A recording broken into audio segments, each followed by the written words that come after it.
केवल विद्यार्थियों पर ही नहीं, यह सरकार तो जहां से भी उसको खतरा समझ में आता है, जो कोई भी उससे उस पर उंगली उठाता है, अपना संसद सदस्य हटा दिए जाते हैं। और सड़कों पर भी जो लोग संघर्ष कर रहे हैं,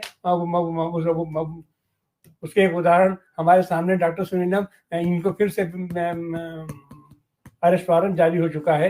ये अभी रास्ते में है, हम वहाँ जा रहे हैं कल वहाँ देखने के लिए डॉक्टर सुनीलम। अभी हमारे साथी बच्चे अपने बच्चों ने दिल्ली से, इलाहाबाद यूनिवर्सिटी से, बनारस हिंदू यूनिवर्सिटी से अपनी बातें रखी हैं। आप ये जो जनतांत्रिक अधिकारों का पर ये डकैती डाल रही है सरकार, और जेएनयू बैठ की है, आप इसके बारे में क्या राय? जी धन्यवाद तिवारी जी। अभी जो बात सुनी वो तो पूरे छात्र जगत की जो प्रतिक्रिया है, विशेष तौर पे जो प्रोग्रेसिव ऑर्गेनाइजेशंस हैं, जो लेफ्ट के ऑर्गेनाइजेशंस हैं, वहाँ पे जो समाजवादी संगठन है, सभी संगठनों ने इसका विरोध किया है। लेकिन मेरा कहना है कि ये जो पूरा सरकार का प्रयास है वो असल में एक जो वैचारिक केंद्र है, उस वैचारिक केंद्र को नेस्तनाबूद करने का जो है ये उस दिशा के अंदर एक बहुत ही ठोस कदम है। मुख्य बात यह है कि क्यों जेएनयू को खत्म करना चाहती है भारतीय जनता पार्टी या संघ, क्यों खत्म करना चाहता है? क्योंकि उनको लगता है कि वो एक वैसा वैचारिक केंद्र है जो उनको चुनौती पेश करता है। अब लेकिन सवाल ये है कि वो जो भी इसका नैरेटिव बनाते हो कि वहां पर आतंकवादी रहते हैं, वहां कौन कौन से लोग रहते हैं, टुकड़े टुकड़े गैंग रहते हैं, लेकिन जब एकेडमिक्स की बात आती है और जेएनयू जब पूरी दुनिया के अंदर या हमारे देश के अंदर जो टॉप मोस्ट इंस्टीट्यूशंस हैं, उसकी हर समय टॉप 10 के अंदर वो रहता है, उसके रिजल्ट बहुत अच्छे रहते हैं। और जिस तरीके से वहां पर आईएएस आईपीएस से लेकर के और जितने भी प्रतियोगिताएं होती हैं उसमें भी वहाँ के छात्र बहुत अच्छे ढंग से कॉम्पीट करते हैं। और कुछ एक ऐसा इंस्टीट्यूशन बना है जो लोग अपनी समाज के प्रति और देश के प्रति जिम्मेदारी मानते हैं। तो केवल वो नौकरी देने के लिए, बाजार के लिए अच्छा प्रोडक्ट तैयार करने की वो मशीन नहीं है। वहां पर वास्तव में जो समाज के वंचित तबके के लोग हैं उनको पढ़ने का अवसर मिलता है, उन्हें एक अलग और दुनिया देखने का अवसर मिलता है। कई बार हमने बहुजन संवाद के ऊपर कार्यक्रम किया है और वहाँ के छात्र नेताओं ने आकर के और छात्रों ने आकर के और फैकल्टी के लोगों ने आकर के बताया है कि जिस तरीके का अवसर जेएनयू देता रहा है, उस तरीके का अवसर देश का कोई दूसरा विश्वविद्यालय कम फीस के अंदर उन तबके के लोगों को जिनको सबसे ज्यादा शिक्षा से वंचित रखने का काम किया गया है हजारों साल से, सैकड़ों साल से, वो कोई दूसरा नहीं करता है। वो रास्ते, क्योंकि ये जो सरकार है, जो बात अभी कह रही थी हमारे साथी कि जो एक मनवादी सोच वाली है, तो इनके लिए कुछ ही लोग हैं जो पढ़ेंगे। तो पहले जमाने में केवल वो जो है जाति के आधार पर वो कर सकते थे, लेकिन अब तो उसे कर नहीं सकते। तो अब उसको करने का तरीका ये है कि भाई जिसके पास बहुत पैसा होगा उसी के बच्चे अच्छा पढ़ेंगे और बाकी सब बच्चों को पढ़ने का अवसर नहीं मिलेगा। जेएनयू उसका अवसर प्रदान कराता है। ये एक बात है। दूसरी बात ये है कि जो असल में जो संघ है वो लेफ्ट को और सोशलिस्ट को अपना दुश्मन मानते हैं। ये आपको ही मालूम है कि ये जो लेफ्ट और सोशलिस्ट हैं, ये हिटलर की नजर के अंदर भी रहे थे।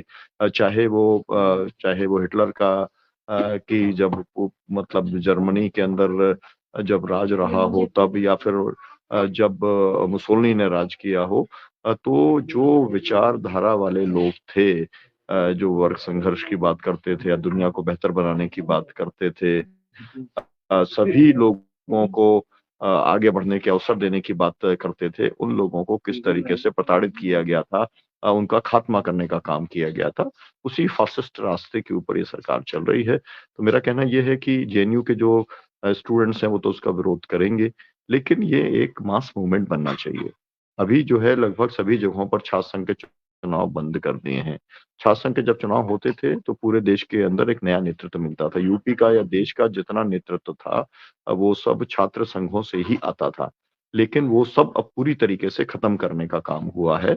तो अब लोग किस रूट से आएंगे? सवाल ये है कि वहां पर लोग छात्र थे, छात्र आंदोलन करते थे, वहां पर छात्रों को रिप्रेजेंट करने का काम करते थे, एक तरीके से उनकी एक पार्लियामेंट्री पॉलिटिक्स में बाद में आते थे, लेकिन उनकी एक चुनाव वाली ट्रेनिंग हो जाती थी, लोगों को मोबिलाइज करने की ट्रेनिंग हो जाती थी, प्रोटेस्ट करने की ट्रेनिंग हो जाती थी और एक सेंसिटिविटी बनती थी पूरे समाज के अन्य छात्र छात्राओं के प्रति, अपने इंस्टीट्यूशंस के प्रति, पूरे शिक्षा जगत के प्रति और एम्प्लॉयमेंट के प्रति। लेकिन उस सबको पूरी तरीके से खत्म करने का काम तो एक तरीके से युवाओं की जो क्षमता है, वो क्षमता इस देश के नेतृत्व के काम ना आए। वो क्षमता केवल और केवल वो लोग मतलब बाबू बने, नौकरी केवल करने का काम करें और कमाई करें और अपना पद प्रतिष्ठा पाने की होड़ में वो लगें और बाजार का वो एक हिस्सा बन जाए। तो ये एक जो व्यापक जो साजिश है, उसी साजिश के तहत ये कानून बनाया गया है। मुझे लगता है कि अब इसके अंदर जो है, अगर इसके अंदर जो है जेएनयू के पुराने, मुझे लगता है तो ये है कि सबसे पहला ये काम तो ये होना चाहिए कि जेएनयू के जितने स्टूडेंट यूनियन के जो पदाधिकारी रहे हैं, उन सबको बुलाना चाहिए एक बार।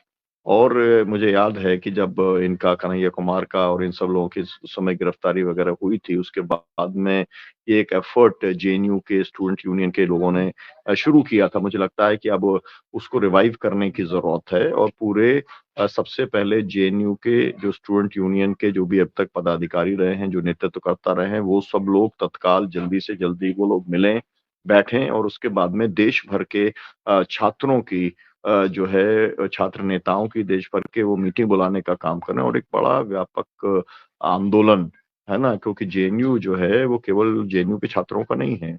जेएनयू देश के युवाओं का है, देश के छात्रों का है, छात्राओं का है। तो इसलिए इसकी जो लड़ाई है, उसको लड़ने की ज़िम्मेदारी केवल जेएनयू के छात्र-छात्राओं के ऊपर नहीं छोड़ी जा सकती, केवल लेफ्ट के ऊपर नहीं छोड़ी जा सकती। जो भी ये मानते हैं कि शिक्षा पाने का जो अधिकार है, वो सबको है। विशेष तौर पे वंचित लोगों के लिए जो है क्वालिटी एजुकेशन, हायर एजुकेशन के जो है सेंटर्स डेवलप करना सरकार की ज़िम्मेदारी है, वेलफेयर स्टेट का वो एक हिस्सा है। ऐसे सब लोगों की गोलबंदी करने की ज़रूरत है और बहुजन संवाद उसके अंदर एक फैसिलिटेटर की भूमिका अपनाने का काम ज़रूर करेगा।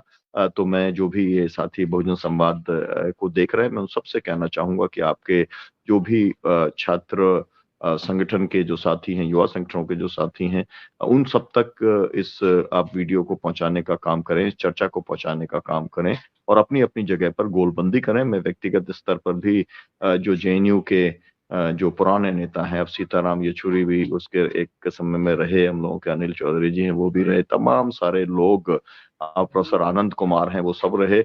मैं भी उन सब लोगों से बातचीत करने का काम करूँगा और ये जो विचार को कुचलने का जो काम है, यहाँ पर जागृति राही जी हैं, जिस तरीके से सर्व सेवा संघ को जो है मतलब गांधी के विचार को, जेपी के विचार को, विनोबा के विचार को कुचलने की कोशिश सर्व सेवा संघ को पूरी तरीके से नेस्तनाबूद करके जो बनारस के अंदर हुई है, उसी तरीके की ये साजिश है और उसी स्तर के ऊपर जैसे जो है बनारस के साथियों ने इसको लगातार लड़ने का काम किया, सतत तौर पे लड़ने का काम किया। मुझे लगता है कि उसी तरीके की एक सतत आंदोलन की रूपरेखा बनाने का काम जेएनयू से जुड़े हुए छात्राओं को, संगठनों को और व्यापक जो लोग इन छात्रों के बीच में काम करते हैं, उन्हें ज़रूर करना चाहिए। बहुत शुक्रिया।